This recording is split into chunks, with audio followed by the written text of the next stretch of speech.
கர்த்தருக்கு ஸ்தோத்திரம். கர்த்தராகிய இயேசு கிறிஸ்துவின் இன்ப நாமத்தில் இனிய வாழ்த்துக்கள். இன்றைய தியானத்திற்காக ஜெபித்த பொழுது தேவன் தந்த வசனம் ஆதியாகம புஸ்தகம் 32 அதிகாரம் 26 வசனம்.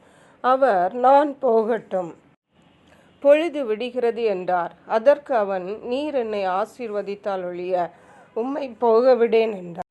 நம்முடைய கர்த்தராகிய இயேசு கிறிஸ்து நம்மை ஆசீர்வதிக்கிற தேவன். தேவன் நம்மை ஆசீர்வதிக்கிறவர் என்று சொல்லிவிட்டு நாம் மௌனமாக இருக்கக்கூடாது.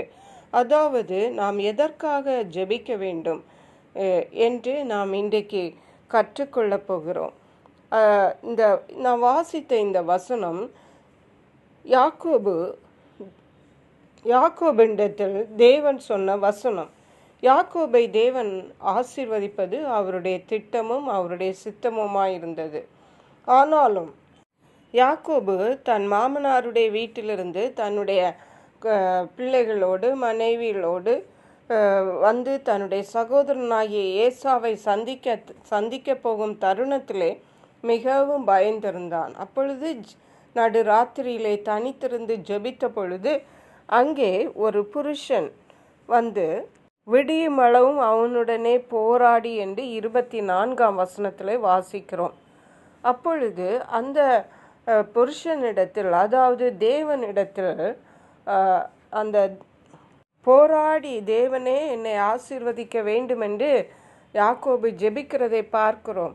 ஆனால் அந்த புருஷன், நான் போகட்டும், பொழுது விடுகிறது என்று சொன்னபோது யாக்கோபு சொன்னது, நீர் என்னை ஆசீர்வதித்தால் ஒழிய உம்மை போக விடேன். ஹல்லேலூயா.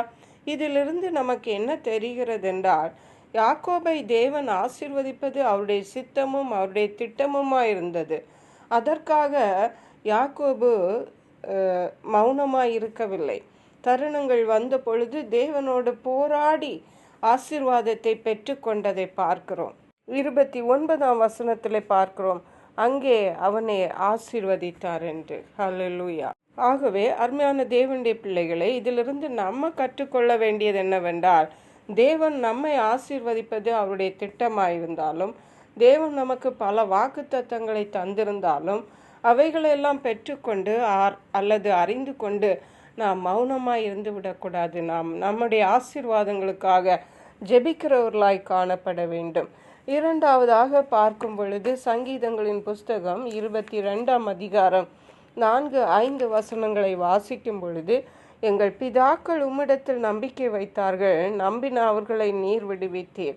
உம்மை நோக்கி கூப்பிட்டு தப்பிக்கொண்டார்கள், உம்மை நோக்கி கூப்பிட்டு தப்பினார்கள், உம்மை நம்பி வெட்கப்பட்டு போகாதிருந்தார்கள்.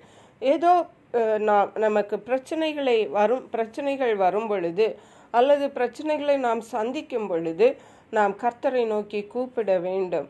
அவர் நமக்கு உதவி செய்வேன் என்று சொல்லி இருக்கிறார். அநேக இடங்களிலே அநேக வாக்குத்தத்தங்களை தேவன் நமக்கு தந்திருக்கிறார். வாக்குத்தத்தங்கள் இருந்தாலும் பிரச்சனைகள் வரும் பொழுது நாம் தேவனை நோக்கி கூப்பிட வேண்டும். அப்பொழுதுதான் நாம் தப்பிக்கொள்ள முடியும். அப்பொழுதுதான் நாம் வெட்கப்படாதிருப்போம். ஹல்லேலூயா. மூன்றாவதாக பார்க்கும் பொழுது நாம் சில இடங்களிலே நாம் தேவனை துதிக்கிறவர்களாய் காணப்பட வேண்டும். சங்கீதம் 103ஆம் சங்கீதம் 1-2 வசனங்கள் சொல்லுகிறது, என் ஆத்துமாவே கர்த்தரை ஸ்தோத்திரி, என் முழு உள்ளமே அவருடைய பரிசுத்த நாமத்தை ஸ்தோத்திரி. என் ஆத்துமாவே கர்த்தரை ஸ்தோத்திரி, அவர் செய்த சகல உபகாரங்களை மறவாதே என்று. தேவன் நமக்கு செய்த நன்மைகளுக்காக, தேவனிடத்திலிருந்து நாம் பெற்றுக்கொண்ட ஆசீர்வாதங்களுக்காக நாம் கர்த்தரை துதிக்கிறவர்களாய் காணப்பட வேண்டும். அப்பொழுது தேவன் நம்மை மகிழ்ச்சியாயிருப்பார். கர்த்தர் தாமே இந்த வார்த்தைகளை ஆசீர்வதிப்பாராக. ஜெபிப்போம். எங்களை கிருபையா நேசித்து பாதுகாத்து வழி நடத்துகிற எங்கள் அன்பின் தகப்பனே, ஆசீர்வதிக்கப்பட்ட இந்த நல்ல நாளுக்காக நன்றி. இந்த நாளிலும் நாங்கள் ஆசீர்வாதங்களுக்காக ஜெபிக்க வேண்டும் என்றும், பிரச்சனைகளுக்காக ஜெபிக்க வேண்டும் என்றும், தேவன் தந்த ஆசீர்வாதங்களுக்காக துதிக்க வேண்டும் என்றும் திட்டமும் தெளிவுமாக எங்களோடு தேவன் பேசி இருக்கிறபடியால் நன்றி. அப்படியே செய்யும்படியான கிருபைகளை தந்து வழி நடத்துவீராக. மீட்பரும் இரட்சகருமாகிய இயேசு கிறிஸ்துவின் இன்ப நாமத்தில் ஜெபிக்கிறோம் எங்கள் அன்புள்ள பரமபிதாவே. ஆமென். God bless you.